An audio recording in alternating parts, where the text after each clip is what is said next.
Les avalanches qui se poursuivent dans les Alpes, en Valais, Arolla et Orsières, ont été cet après-midi le théâtre de coulées de neige hors des pistes balisées. À chaque fois, une personne au moins aurait été tuée. Les recherches sont toujours en cours à l'heure actuelle.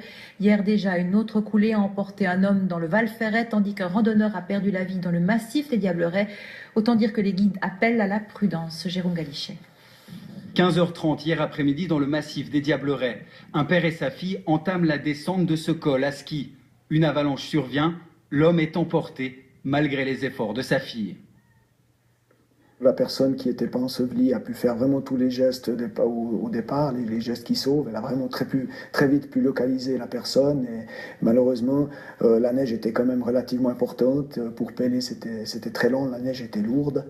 Héliporté au CHUV, l'homme décède quelques heures après. Un drame qui met en lumière les conditions très dangereuses ces derniers jours en montagne. On avait cette neige ancienne qui s'était bien compactée avec le froid et dessus une neige fraîche avec beaucoup de vent qui fait un manque de liaison et des conditions délicates assez exceptionnelles en début de saison.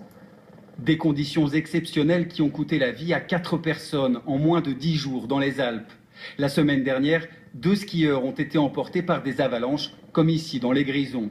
Pour les guides de haute montagne, une extrême prudence s'impose. Les conditions sont pas mal instables, c'est moins bon que hier, encore il y a beaucoup de vent. La neige soufflait depuis, je pense, 5 heures ce matin. Les règles de base, c'est une bonne planification et le matériel approprié, c'est-à-dire le détecteur de victimes d'avalanche, l'appel, la sonde et le téléphone. Les endroits à risque sont vraiment maintenant le secteur nord, toutes les zones d'accumulation et de neige ancienne.